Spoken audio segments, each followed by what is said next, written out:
Hello. So I'm back.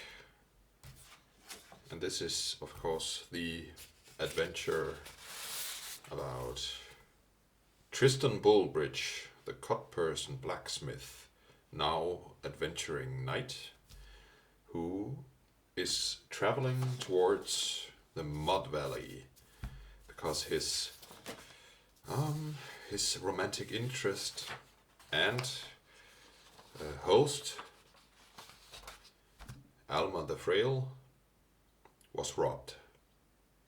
Some people with muddy boots and muddy pants robbed her of one of her very important artifacts, her spell book with a blessing spell, which she used to bless her home, which is full of artifacts and trinkets and treasures. And she was bound, and Tristan found her, and she asked him if he would go to the Mud Valley to find her lost book. And this is the map. I know it's not a very very good map because the hexes are way too thick. Maybe I don't know. We start in the city of Ribe, this old medieval town named after the oldest city in Denmark. And we have to travel to the Mud Valley, Mudderdale in Danish. So Tristan travels on the road to the north, but then he's going off the road towards the Mud Valley.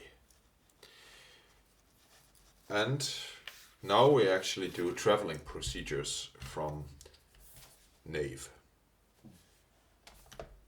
Not because it's the GM doing it, but because it's what the players do, these travel procedures. Okay. So the day is divided into watches. Each watch is 4 hours. And at the end of each watch, we are rolling the travel hazard die. The players can move 1 6-mile hex per watch, up to 3 times a day. Okay, so I'm traveling the first hex from the city out in the wilderness.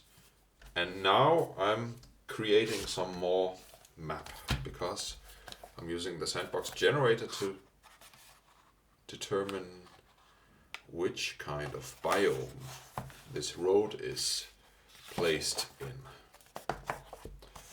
I have the starting hex, the one just north of the city, and it's just a D10.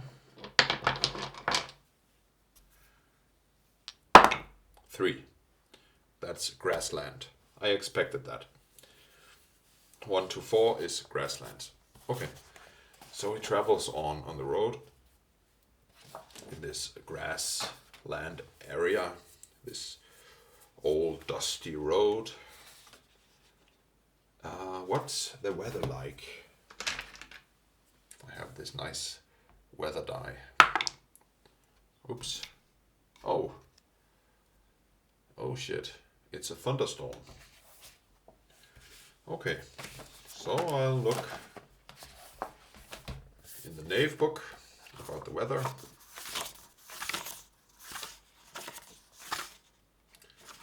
Not delving, but traveling. Okay. The weather. Changing the weather. At the start of the game, roll on the weather table. I didn't do that. I just had a weather die. Or one you've created to fit your setting. Yeah. Reroll whenever a 4 is rolled on the travel hazard die. See the following suggestions for weather effects. Let's see. Lightning. Spooks animals and ignites things. Generally doesn't strike PCs. 3d6 damage. Unless they are asking for it. Okay. And rain. Everything gets soaked. Heavy rain reduces visibility. Disorients slows the party, drowns out sound, and creates mud. May cause flooding and landslides if it goes on for long enough. Okay, so it's a shitty day. Tristan walks with his backpack on this road, and it starts raining, and it starts thundering, and there's lightning in the horizon. He doesn't do anything stupid though. He's been traveling before in this kind of weather, so he knows how not to gain the attention of the thunder gods. He just travels on. But I'm now rolling the hazard die.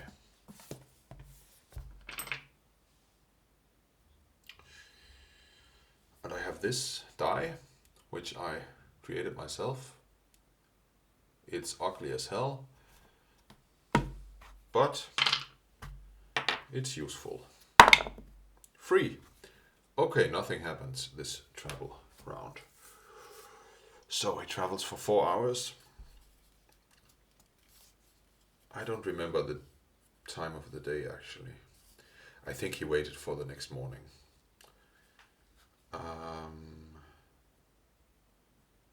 Okay, so he travels on. Let's see. He now leaves the road. He leaves this hex and goes to this hex. And then there's the biomes table again. Next hexes. So I'll roll another d10. 5. 1 to 5 is same as previous hex, so it's still a grassland. Okay, so he travels on, and it's now in the afternoon. It's between 12 and 4 p.m. Let's see. I roll the hazard die. Oh shit. A 1. An encounter. Interesting. Okay. So now I'm wanting to do something interesting. I'll grab this book. Dark Souls, the role-playing game, the Tome of Journeys.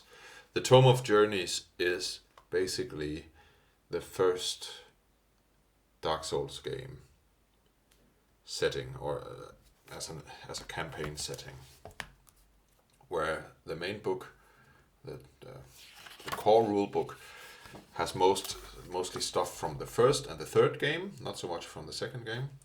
Then they made the supplements with the Tome of Beasts and this book, and this is mostly Dark Souls 1.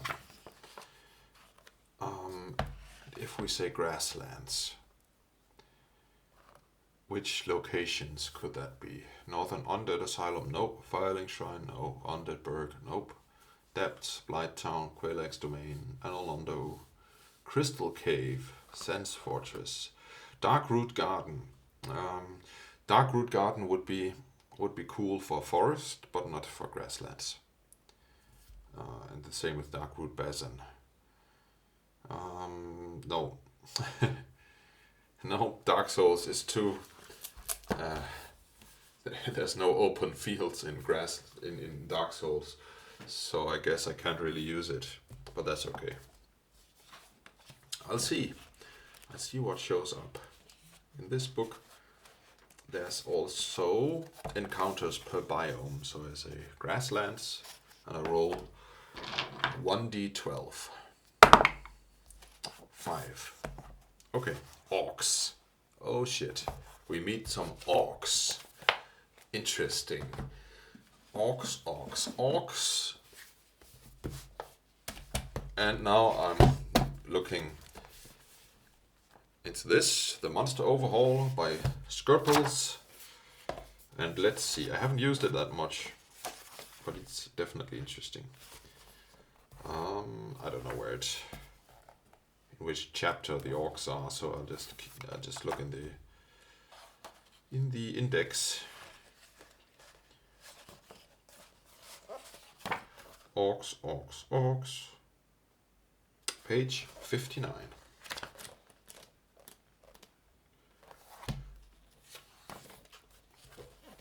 Okay, so now I found the orcs. But I'll just put in this sword as a bookmark. Maybe that's not good for the book, I don't know. Let's see. We look in the Knave book once more. Delving. Nope. Encounters. Use the following rules when PCs come across a random encounter. Distance from party. In confined environments with a limited visibility like dungeons. Nope, that's not it. In the wilderness, large caverns or other wide open spaces. Yeps. They appear 4d6. Holy moly. That's interesting. That's so far away. But I guess it's not like JRPGs or Pokemon where you have a random encounter and you're standing right in front of them. It's not meant to be that way. It's 4d6 times 30 feet. Holy crap. This is 10, 15 times 30. I don't want to calculate in my head. I could do it in my head, but I just don't want to get tired. So 15 times 30 feet is 450 feet away. And as a European, I just have to convert it into meters.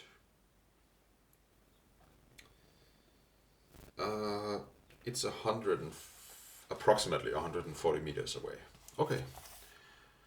So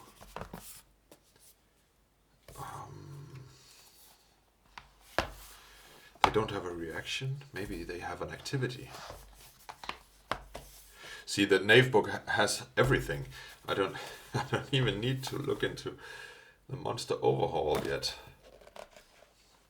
Although you can generate all kinds of cool orcs. But maybe it's more the GM side. You create the orc names and the reasons these orcs must die. What are the orcs doing? Let's start with the activities table in the Knave book. Let's see if that somehow makes sense, and then maybe I could shift into the other book. Oh, I have to keep my dice at hand. Okay, it's 96. Tracking. So these orcs are tracking, which means that the orcs are an intelligent species, that they know the wilderness, they know to hunt and to track. And let's combine it with the table in the monster overhaul. Let's see what result we get. 10. On patrol, we're ready for an encounter. Okay, this is interesting. So they're tracking and they're on patrol, ready for an encounter. So they are armed and they are ready for anything while they are tracking.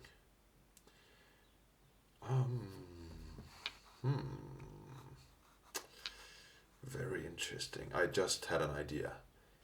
Maybe they're tracking the same people as I'm tracking. Maybe they are out to find the humans who stole the blessing book. Interesting. Let's roll on the features table. 4. Sturdy bristles. And I'll have to Google Translate bristles. Man. Basta.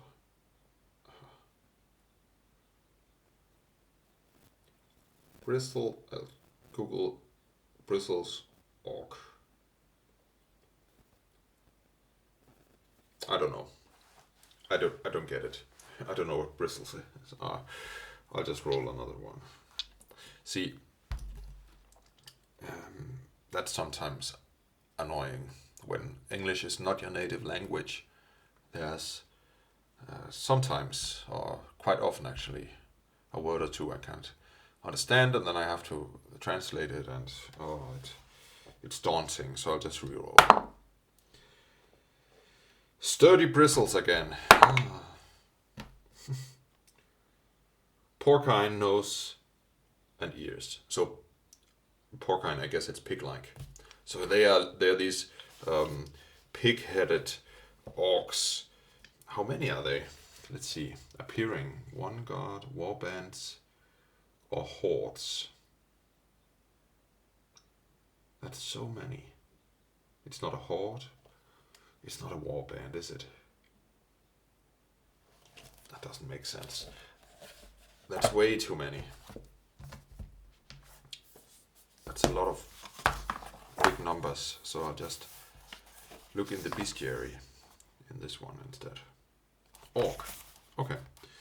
Number of appearance 2d4. Or d6 times 10. Let's see how many of these monsters are encountered together when it is not specified by the GM of the adventure. The first number is for dungeons, the second is in the wilderness. So the second one is d6 times 10. That's a lot. Let's see. 4.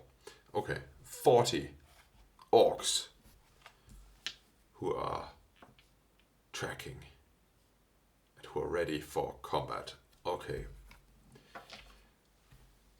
Very, very dangerous.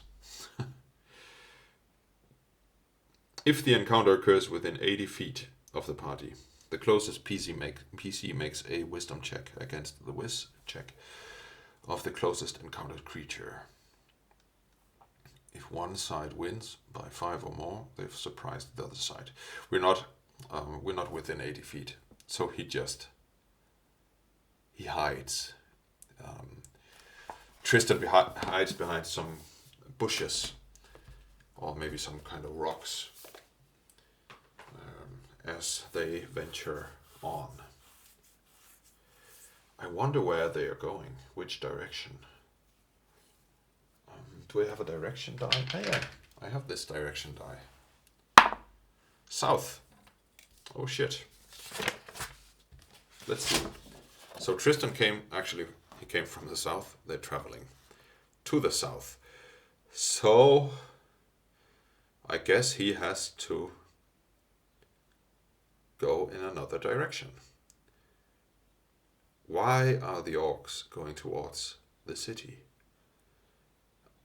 I mean, it's a few hours.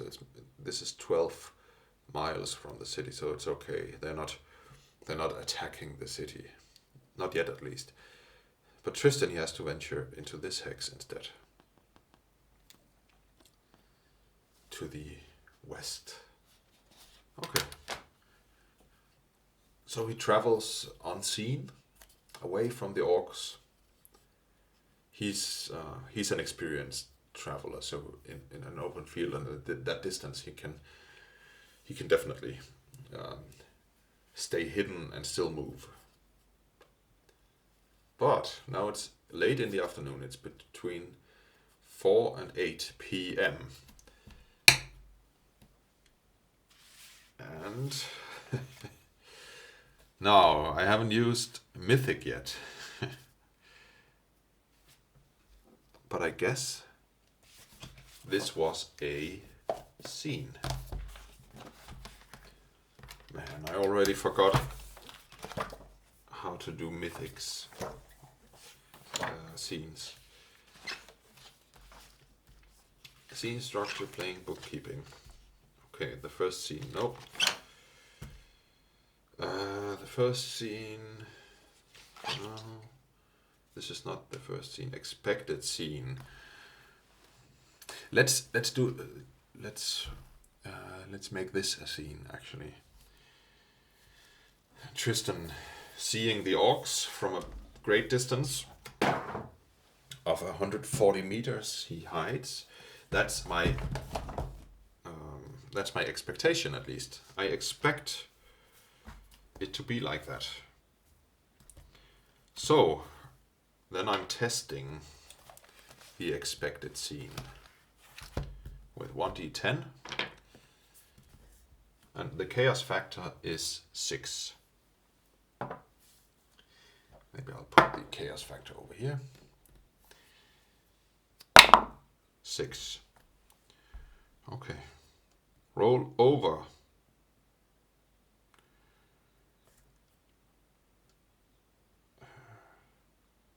This is not over chaos factor. It's equal to or less.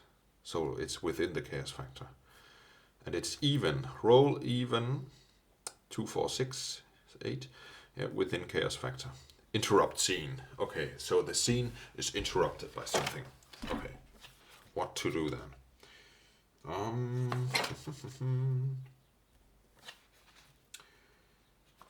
Let's see. Interrupt scenes. While altered scenes play off your expectations, interrupt scenes, ignore them entirely. Anything can happen. This is exciting now. If your expected scene becomes an interrupt scene, then Mythic details your expectations to send the narrative in a new and unforeseen direction. You generate an interrupt scene the same way you generate a random event.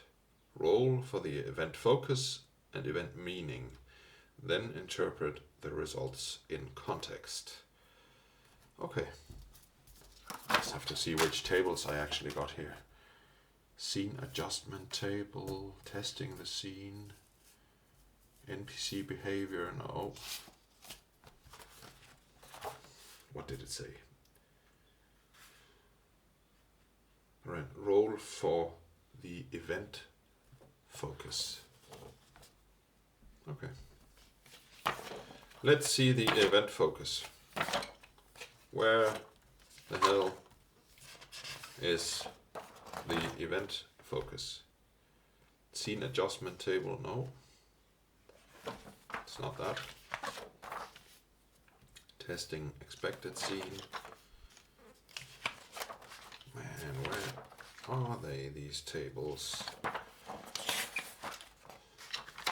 Okay, just to share my feelings right now, I'm getting stressed because I think that you as an audience are getting bored now because I'm looking in the book. That's because if I were playing with people at the table, looking into the book for too long would, it would activate their dice stacking activities and stuff. They would grab their phones and be bored. You can of course stack your dice if you're watching this video. It doesn't matter that much. It's okay. But where do I get these stupid tables?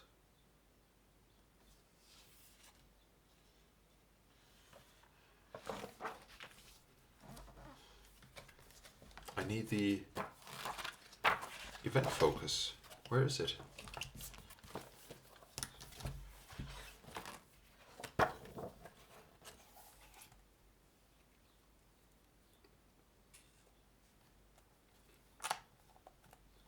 Scene adjustment table? Is it that? Man.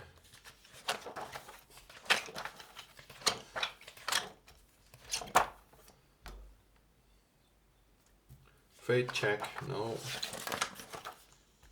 So this is nice. They have all the tables in the back in the book, which is quite good. Choosing the event focus. Oh man. Okay. This is event focus. I don't want to choose, I want to roll randomly. 1, 2, 3, 4, 5, 6, 7, 8, 9, 10. Perfect. 2.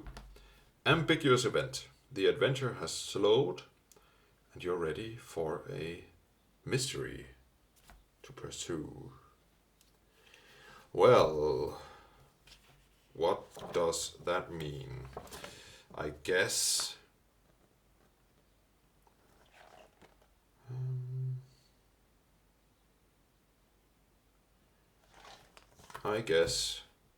the mystery is, where are the orcs going? Why are they traveling to the south? But how would Tristan find out? Does he have a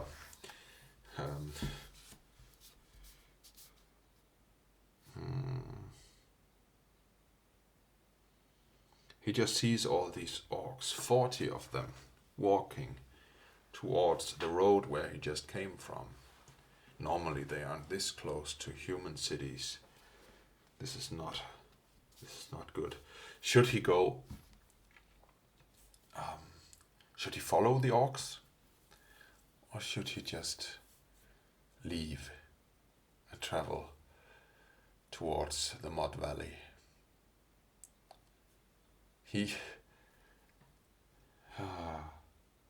If the orcs are attacking the city, they might also kill Alma.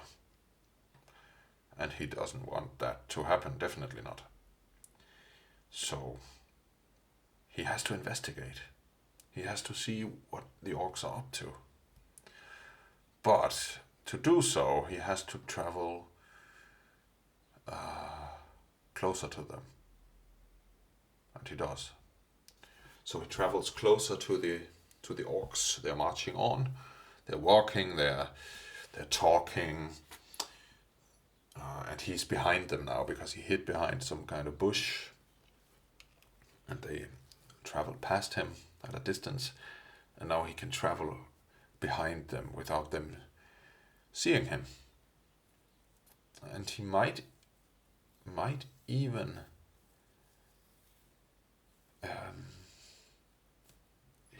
get close to them, so he can discern some kind of clue about what their plans are. Let's look at the orcs once more. What would he be able to see?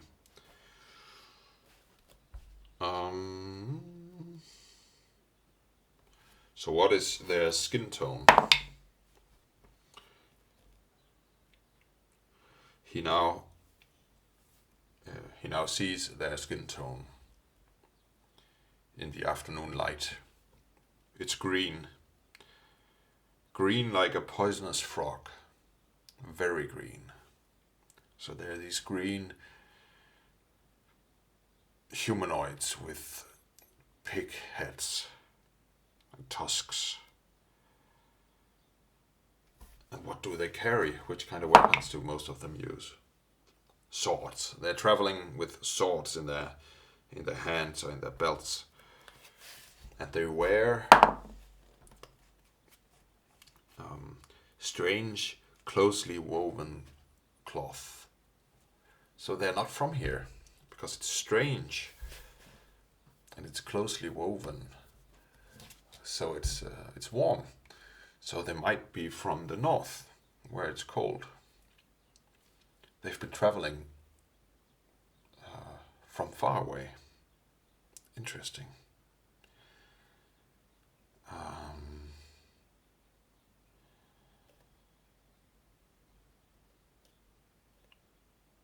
Okay.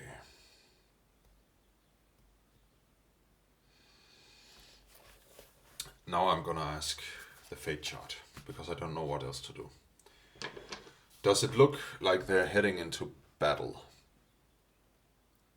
Or, because we only know that they are ready for an encounter, but they always are. They're armed. But are they in a mood for war and battle? I have no idea, so I'll just say 50-50. And the chaos factor is 6, so that's 65 for a yes answer. 86. That's no. They don't look as though they're here for battle. So what are they gonna do when they're traveling in the wilderness, in the grasslands, and then they come to the road? And what are they doing at the road? Maybe they didn't know there was a road, right? So they're stumbling upon this road, and what? Maybe they're surprised. So what do?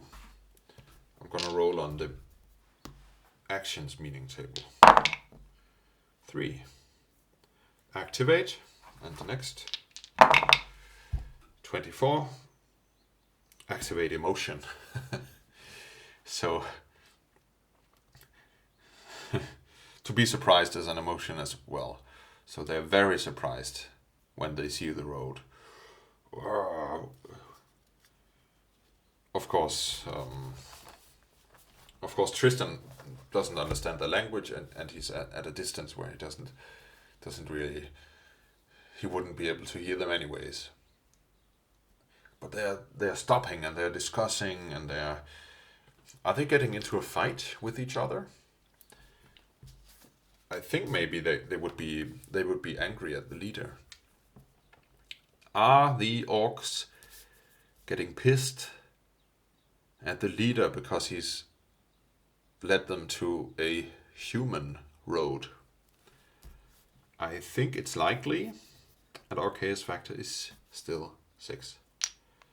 75 for yes. Oh, 99. Definitely not. Okay. No, they're very loyal, very disciplined orcs. They listen to the leader and they accept. And the leader now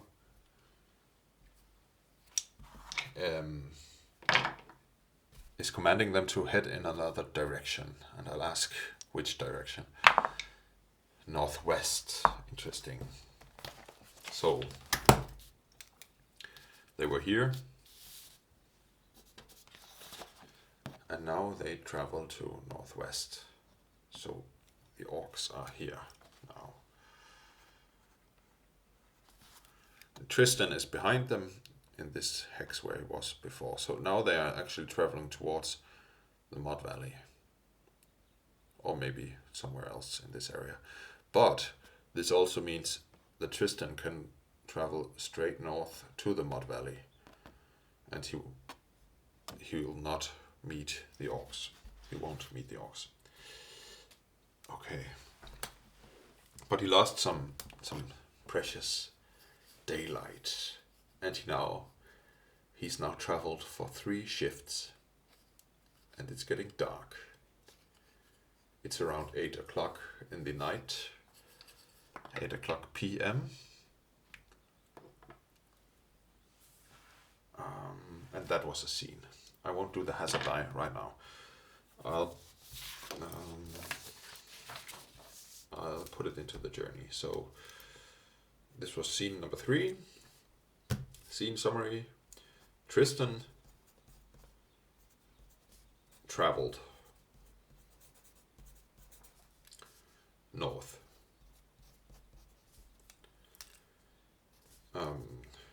Encountered orcs far away, followed them to the south,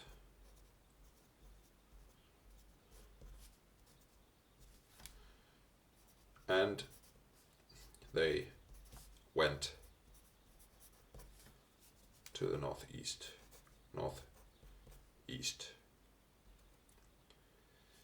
Okay, so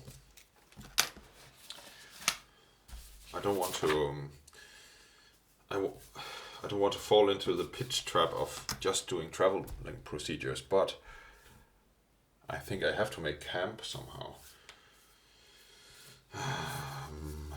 So Tristan has to make camp just here, 2 hexes north of the city. He'll...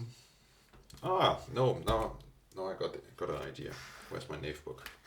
Where the hell is my... There it is. Okay. Traveling.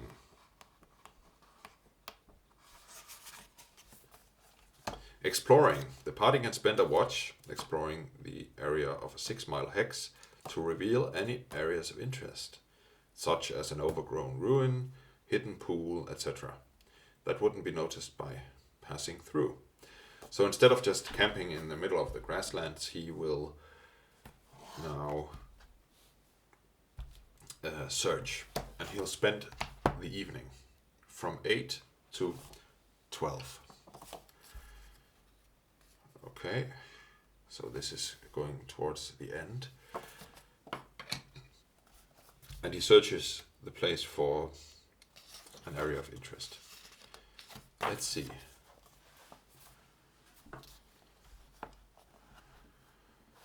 Okay.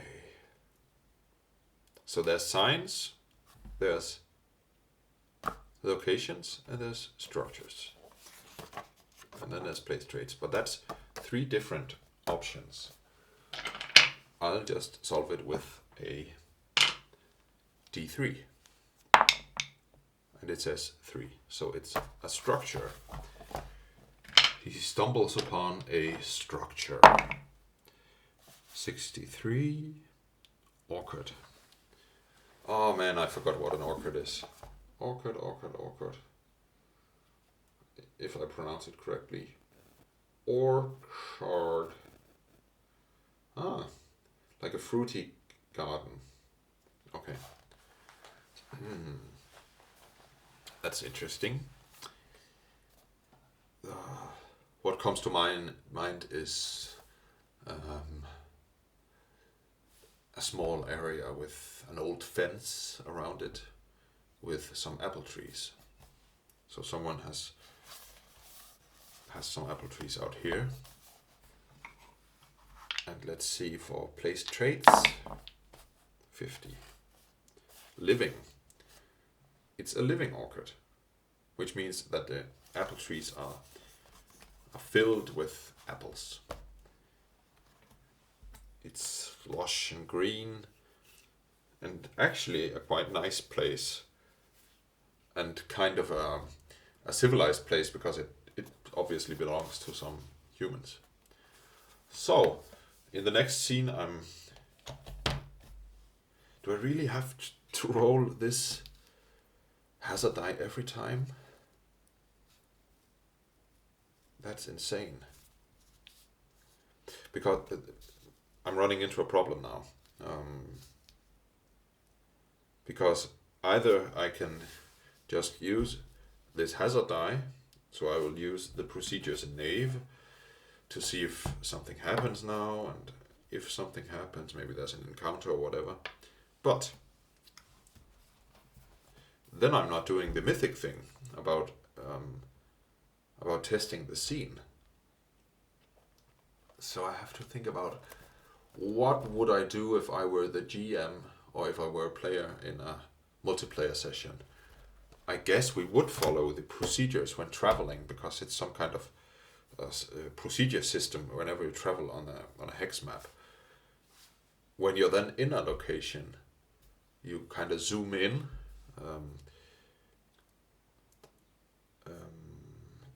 You zoom in into a closer view where you would use the scenes. It becomes kind of more narrative whenever you are inside a location. Let's just do the hazard die, because this was part of travel. No, actually I didn't travel. I stayed in one hex. But I used a shift. At the end of a shift, you're rolling a hazard die. I'll roll the hazard die. Encounter. Oh shit. Not again. Oh man. What am I gonna do now? I guess it's still grasslands.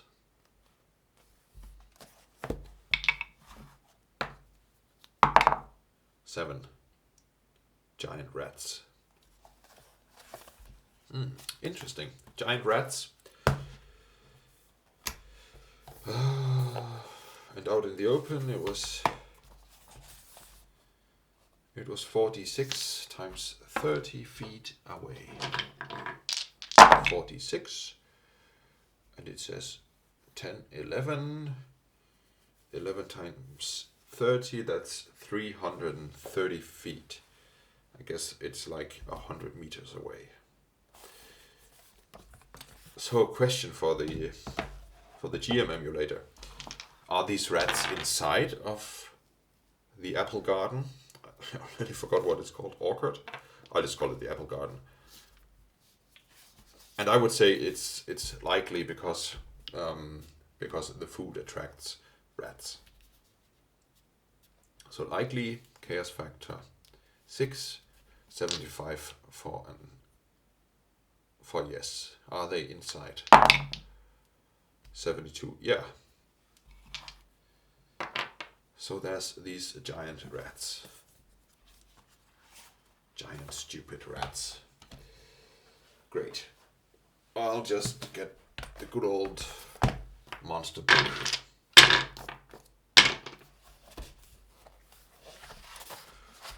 And I'll look into the index. Or rat giant. Sea monstrous vermin on page 54. Okay. Monstrous vermin. Colonies or plagues? I think the number of appearances always... It's a bit high in this book, isn't it? Well, I'll just find the bestiary in this one.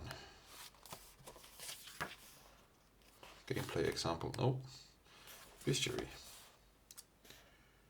Giant frog, giant spider. Nope. It doesn't have rats. Okay. So the number of appearing colonies, 2d6. It's 8. 8 giant rats.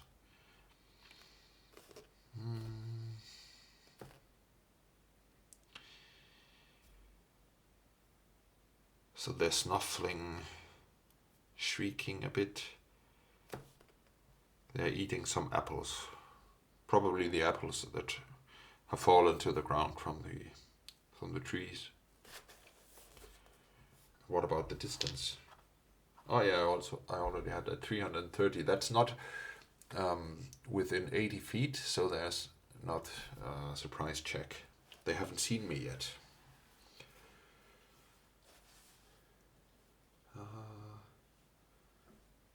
Interesting. I guess he can't make camp inside of the apple garden. So he'll just go out to the bushes where he was before, where he hid when the orcs traveled towards him. And he'll make camp. Let's see. I think he hasn't. Man, I'm getting exhausted in my head.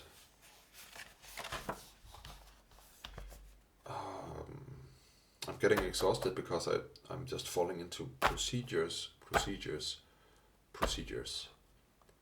It's not very loose and narrative. But well, I guess there's some rats. I can use it. What about healing? Where does it say we're camping? There's no camping here.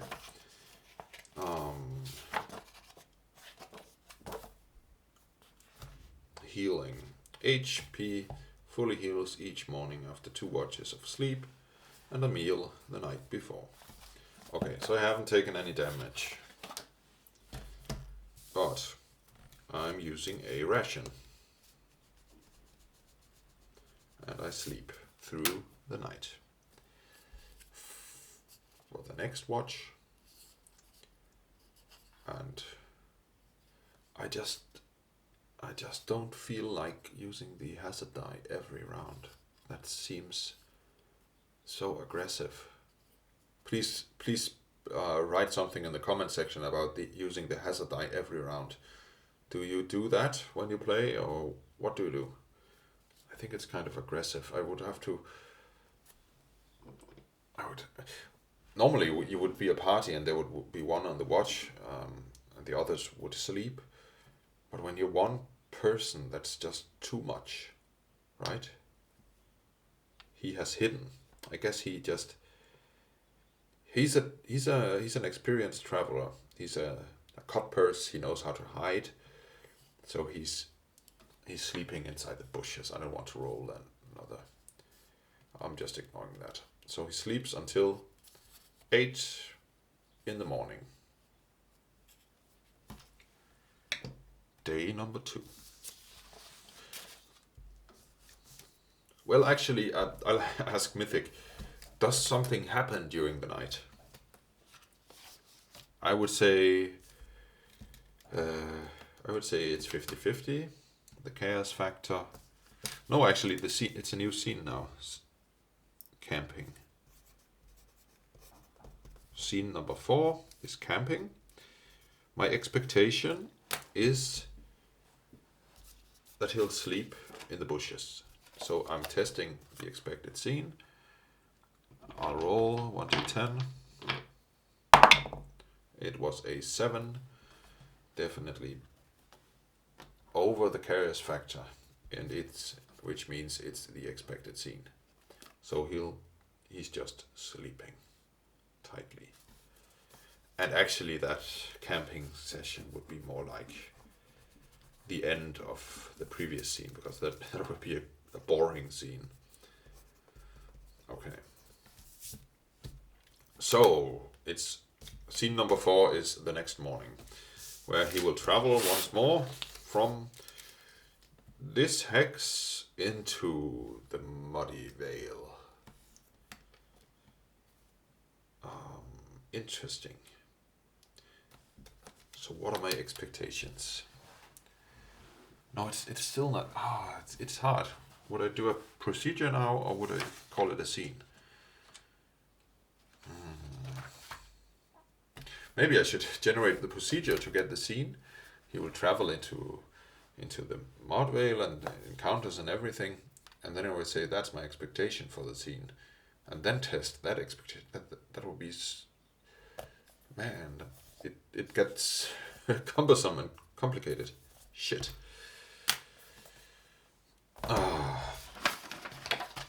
This is my problem with solo playing. I guess he'll just travel in the morning. He gets up. He travels towards the Muddy Vale Valley, the Muddy Valley, and into the Muddy Valley. That takes him 1 shift. Let's see. Hazard die. 3. Okay, nothing happens. Great. So now he's in the Mud Valley. Interesting. And now I'll ask, do I see something in some direction that could be some kind of a structure where a gang of thieves or bandits could have some kind of camp or hideout? And I think let's see how the weather is. It's snowy. Really? Snowy? Is it snowing? No, it's not snowing. That's stupid. It's not winter. It's actually quite sunny today. So yeah, it's very likely actually that he might be seeing something. So it's very likely, and the chaos factor. Now, yeah, I have to adjust the chaos factor, and I didn't find out last time. But I think when the chaos factor, when everything was kind of in control, I would adjust the chaos factor upwards, right?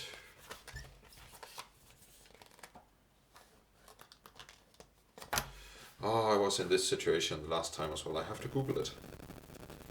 So I'll just Google Mythic GME chaos factor up.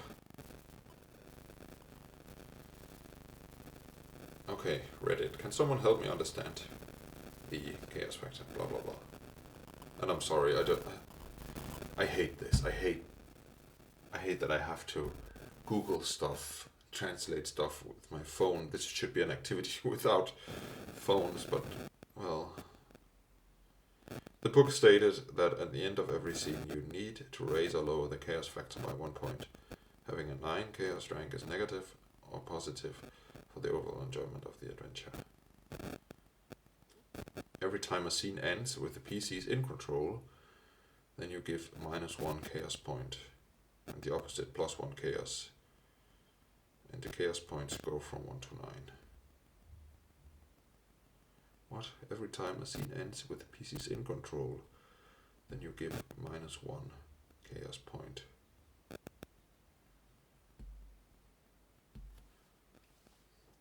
That doesn't make any sense. Does it make sense? I guess it makes sense. Okay, I'll check it. Until next time.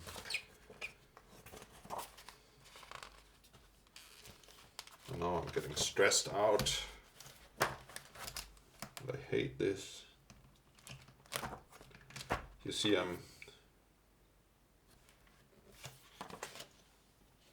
maybe I'm too negative about this. Maybe this is actually learning a system. And maybe this is what you do when you play. You just look at things. Whenever they turn up, you'll have to check it out in the book. Looking for meanings. Empty list.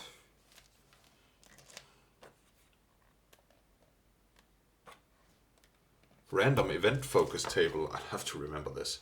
I just have to remember it. On page 37, I won't remember that. I definitely won't. I have to print this like the other tables.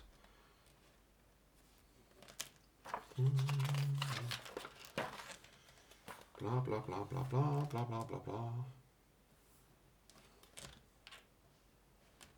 Fate check. The chaos factor.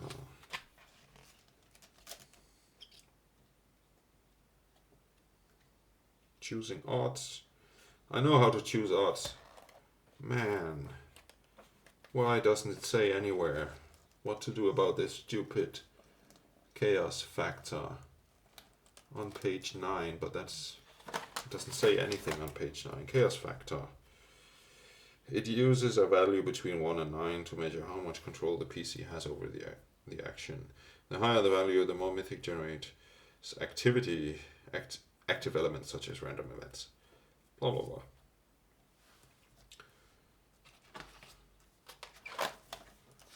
Page 17.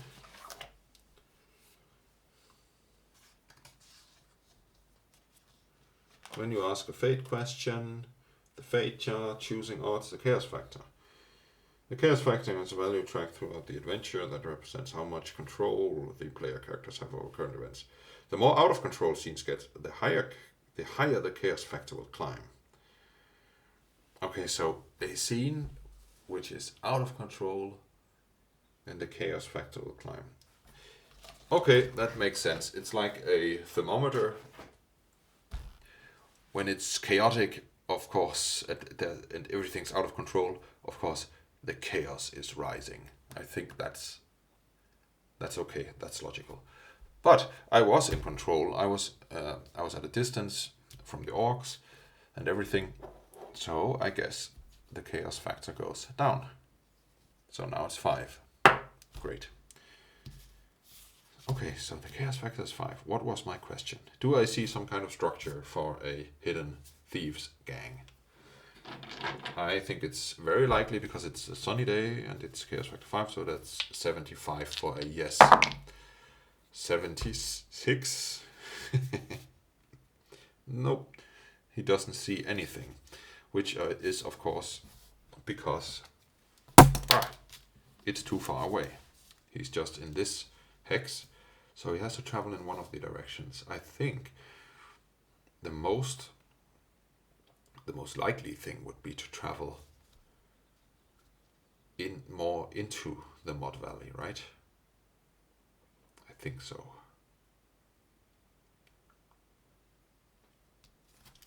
So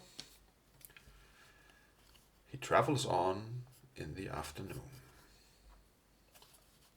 And right at the end of this watch, I'll roll for... Hey, it's a shift. Interesting. Hazard die, shift. Let's see, travel shift. The weather changes.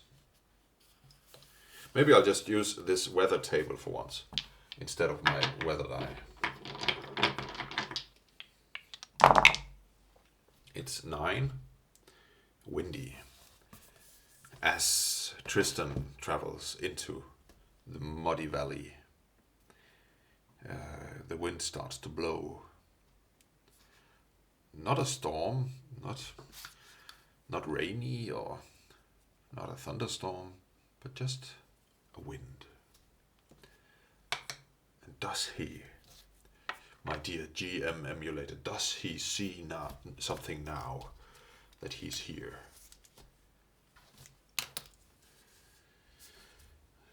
And I think that's still very likely because it's not cloudy or anything. It's still a sunny day, just with some wind.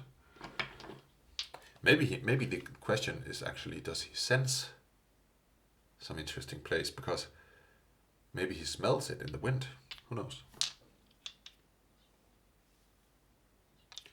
So I'd say it's very likely at 75 or below. It's still over. He still doesn't see or smell anything at all. He's just walking. And of course, it's muddy. His boots are getting dirty and very muddy, and the mud is starting to creep into the seams of his boots. And he's getting tired actually, because he's traveled 1, 2, he can travel 1 more. And this is some kind of quantum ogre situation, because whether I choose this hex or this hex, it doesn't matter, because I'll roll for it anyways. But I think we'll travel to this hex.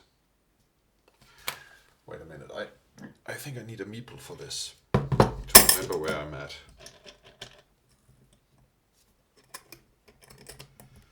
Okay, that's a meeple. Which means he's been walking for the whole afternoon, and it's going towards evening now. Shift, hazard die, free, nothing happens. Great. And now he's traveled for half of the muddy valley, and he's been looking to all the sides. Now I'm not asking, does he sense a place? I would actually say my expectation for this scene is that he will see something now. So that would be, the scene summary is traveling through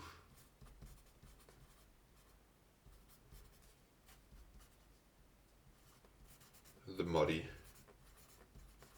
valley. And I expect to see something now. So I'm testing the expected scene. The expected scene is that he sees some structure in the distance, right? And that it's maybe where the thieves are hiding. So I'm rolling a d10. 8. Roll over chaos factor. It's the expected scene. Okay, it's just as I expected. So, which kind of structure is it?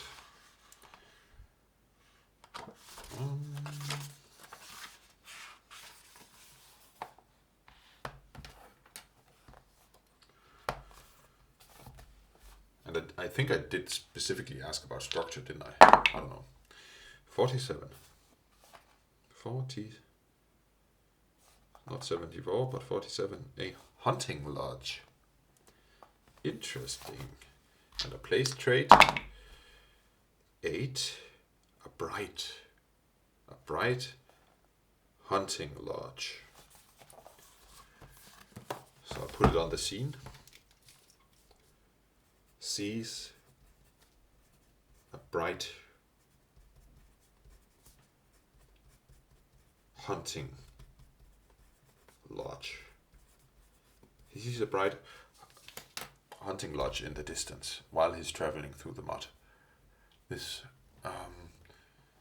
it's not an old lodge where the wood has become wet and dark. It's actually quite new. Someone has built this recently and he's traveling towards it now. Or is he? I think he stops and plans. He's trying to think of a plan, what to do next.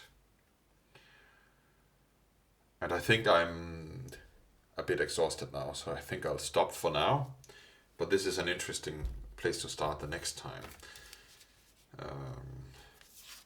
He's sitting somewhere behind a bush or standing behind a tree maybe and looking towards this hunting lodge. That's interesting.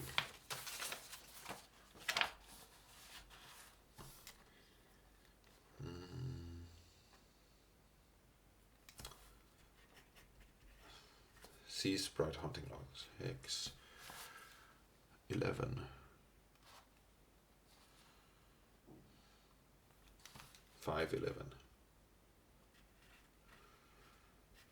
On hex 511. Okay. What I did here in the last roll, when I tested the expected scene, I went with an idea that he would stumble into something, and that was definitely more interesting than just randomly seeing what was in this hex once more. It could have been anything using the Knave procedures, but I guess these tables are also for generating a hex map. If I'm a GM prepping for a session, I would see what's in this hex. Oh, there's a lodge or whatever. But when I'm a player, I would ask a GM, do I see something? And for that I'm using the Mythic GM emulator, of course. And that's what I think I talked about it the last time. This issue about falling from the role as a player into the role of a GM. And with Knave, it's easy to fall into the GM role because you're doing the hazard die, you're doing the traveling. Actually, the traveling is something the players would do. But then when I'm rolling on the tables, that's GM tables, right?